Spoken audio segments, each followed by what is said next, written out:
नमस्कार।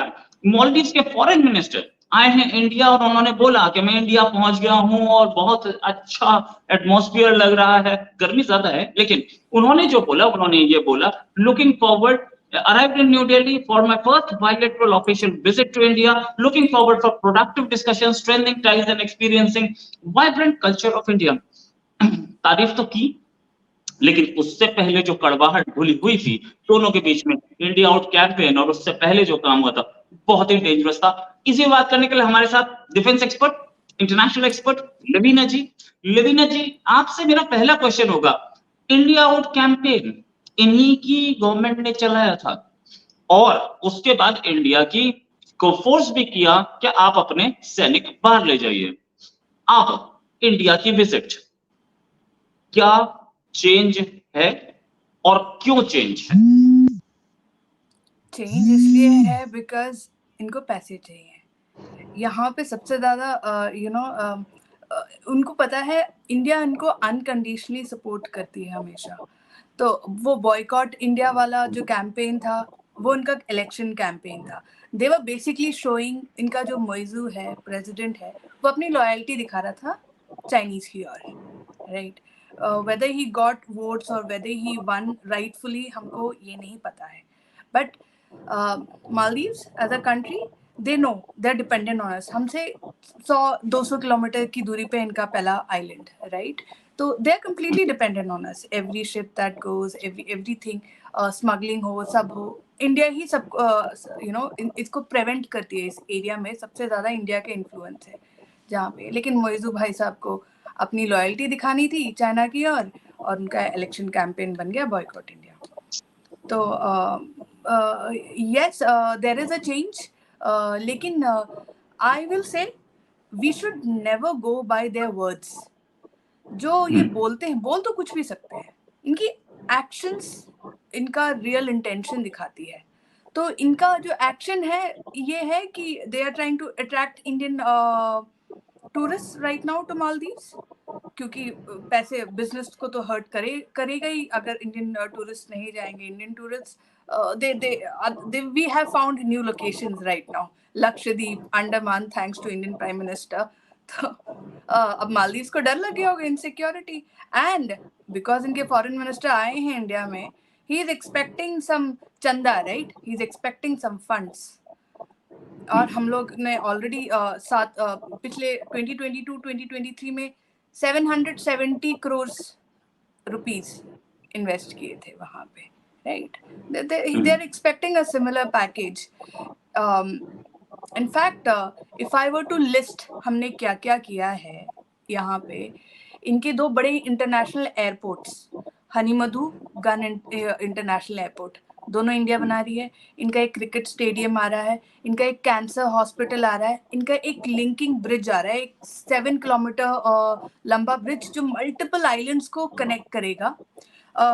इसके अलावा एक वाटर सप्लाई एंड सीवरेज का प्रोजेक्ट चल रहा है which will impact 35,000 people।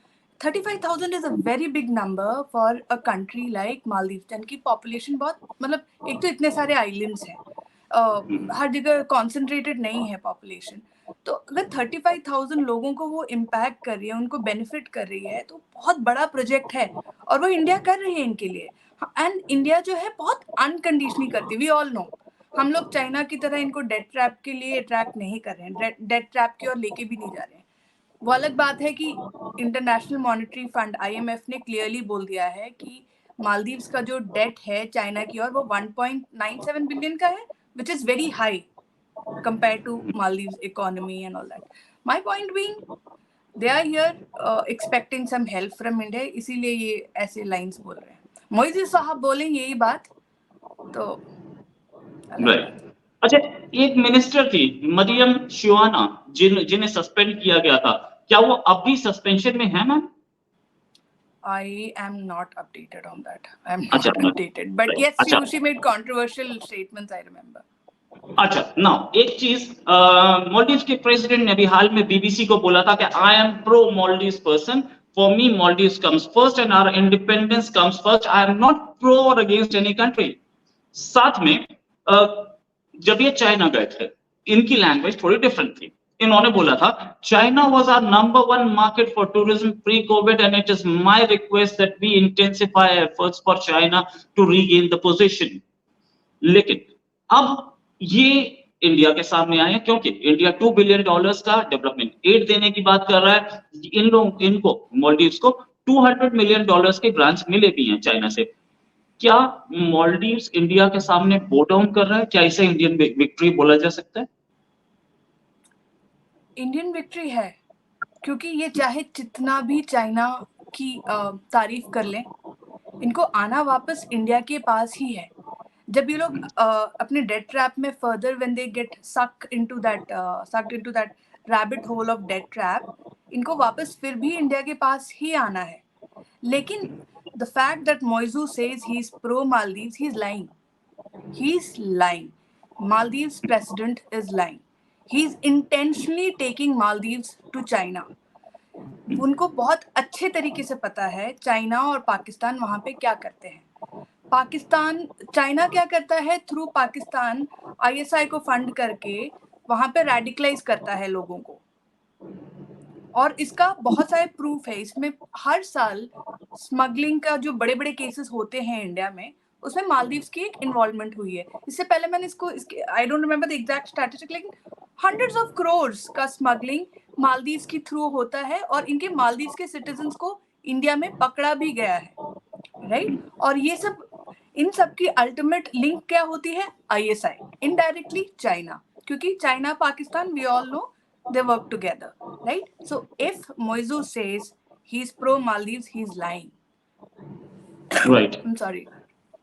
He's pro China in fact. ये सिचुएशन है। अच्छा मैम, एक चीज कि क्या इंडिया चाइना का ग्रोइंग इन्फ्लुएंस कर्टेल कर पाएगा मालदीव्स में? जिस तरीके से आपने बोला कि हम लोग उनके लिए ब्रिज बना रहे हैं, हम लोग उनके लिए तो एयरपोर्ट्स बना रहे हैं, इतना कुछ कर रहे हैं, या चाइना इंडिया को कर्टेल करने में सक्सेसफुल हुआ है?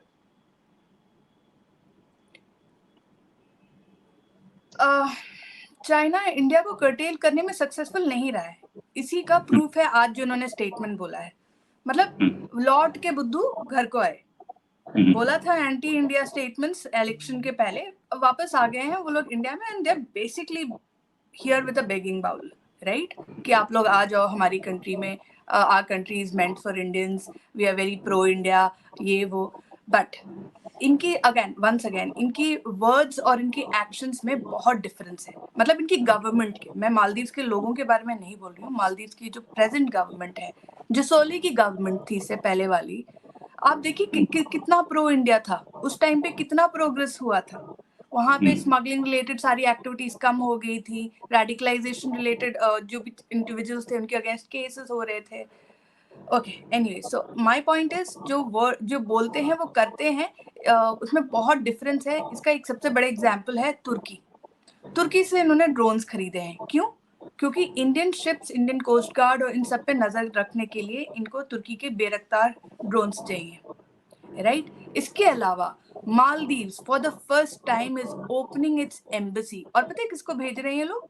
इनका एक एक्स डिफेंस का चीफ है लतीफ करके, उस इंसान को ये भेज रहे हैं। इन्होंने अभी अनाउंसमेंट नहीं की है, इन्होंने उसको एम्बेसी खोलने का प्लान बना लिया है। तुर्की के साथ ये लोग क्यों, आप बताइए, तुर्की के साथ ये रिलेशंस क्यों अपनी इम्प्रूव करेंगे जब तक इनको चाइना, तुर्की, पाकिस्तान उस एक्सेस के अंदर घुसना नहीं है, तब तक वो obviously they have an intention to be a part of that axis, right? This is why they are opening their embassy in Turkey. Otherwise तुर्की से उनको इतने सालों से इनको कोई लेना देना नहीं था। अब सडनली ड्रोन्स खरीदने लग गए हैं, बाकी सारी चीजें अब अपनी रिलेशंस तुर्की के साथ इम्प्रूव करने लगे हैं। तुर्की क्या कंट्री है? तुर्की वो कंट्री है जो पाकिस्तान की से सिमिलर है उसकी एक्टिविटीज। वो क्या करते हैं, वो मर्सनरीज भेजते हैं सीरिया में फाइट करने के लिए एट द साइड, और वो सीरिया में मर्सनरीज फाइट किसके अगेंस्ट करते हैं? रशिया के। लेकिन आपको पता है अर्दोगन और पुतिन की रिलेशन बहुत अच्छी है, राइट। ये लोग S-300 S-400 खरीदेंगे रशिया से, लेकिन मर्सनरीज भेजेंगे सीरिया में रशिया के अगेंस्ट फाइट करने के लिए। सो तुर्की, like Pakistan, functions on mercenaries who are basically terrorists. तो अगर ऐसी कंट्रीज के साथ मालदीव्स को रिलेशनशिप्स अच्छे करने हैं तो हमें पता है where this country is headed, right? We can pretty much predict its future. Turkey तो खुद FATF लिस्ट में है, कटोरा हाथ में है, इकोनॉमी डूबी हुई है, उससे भी उम्मीद, मतलब पाकिस्तान वाले वायरस पहुंच गया। Good one. एक्चुअली तुर्की जो है दे आर वो क्या कहते हैं, यू नो वो दे आर वो जो अगेन तुर्की पाकिस्तान ये लोग जो करते हैं, जो बोलते हैं वो करते नहीं है, जो करते हैं वो बोलते नहीं है। ये लोग सिर्फ इन सब का बिजनेस, जैसे तुर्की पाकिस्तान आपने बोला, आपने खुद बोला FATF की लिस्ट में है, इनका मेन बिजनेस ही टेररिज्म है, राइट? तो या so I am not surprised Turkey is in FATF list and इनकी economy Erdogan, I don't think he is doing anything to improve the economy. नहीं तो पाकिस्तान भी कुछ नहीं कर रहा। पाकिस्तान बोल तो रहा है, अभी कुछ दिन पहले इतना बोला गया कि हम अगर मेहनत करें तो इंडिया से ऊपर जा सकते हैं, ऐसे शहबाज शरीफ ने बोला। लोगों ने बोला बकवास मत करो, क्योंकि मेहनत की आदत तो मैं 40 साल से नहीं है, आज सडनली मेहनत करना शुरू कर दी, ऐसे कैसे बोलो? Pakistanis are now going berserk कि क्या है उनकी। और भी एक कंट्री में एजुकेशन इमरजेंसी लग जाए, मतलब फाइनेंशियल इमरजेंसी सुनी थी, इंटरनल रिवोल्ट इमरजेंसी और सिक्योरिटी इमरजेंसी, एजुकेशन इमरजेंसी, क्योंकि आपने मदरसे में लोगों को पढ़ाया तो आपकी एजुकेशन इमरजेंसी लगनी ही थी। तो मैम ये सिचुएशन है। Of course Maldives going to Pakistan way is another trouble for India, क्योंकि जिहादी कितने हमारे पड़ोस में रहेंगे। वैसे भी 45 साल की बात है, 45 इयर्स के बाद मालदीव्स वोंट एग्जिस्ट, तो ग्लोबल वार्मिंग उसको कवर कर लेगी। तो ये सारे चाइना में शायद सेटल हों, क्योंकि इंडिया से तो दुश्मनी ले रहे हैं, पाकिस्तान खुद ट्रबल में है, तो कहां रहेगा। मैम फाइनल कमेंट, क्या आप देखती है कि अब आगे आने वाले टाइम में, if prime minister Modi comes back, आगे आने वाले टाइम पे हम थोड़ा बेटर रिलेशंस एक्सपेक्ट करेंगे मालदीव से? रिलेशंस ऊपर से बहुत अच्छे होंगे, अंदर से I am so sure जो unknown men are showing their presence in Pakistan will start showing their presence in Maldives also. आपने देखा पाकिस्तान के बाद म्यांमार में भी unknown men की न्यूज आने लगी है, right? I am so sure Maldives will also see the presence of Maldives and क्या कहते हैं, जय हो उनकी, जय हो unknown men की, जय हो। अननोन मैन का रिक्रूटमेंट फास्ट हो रहा है।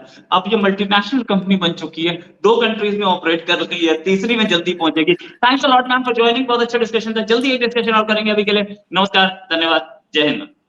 जय हिंद।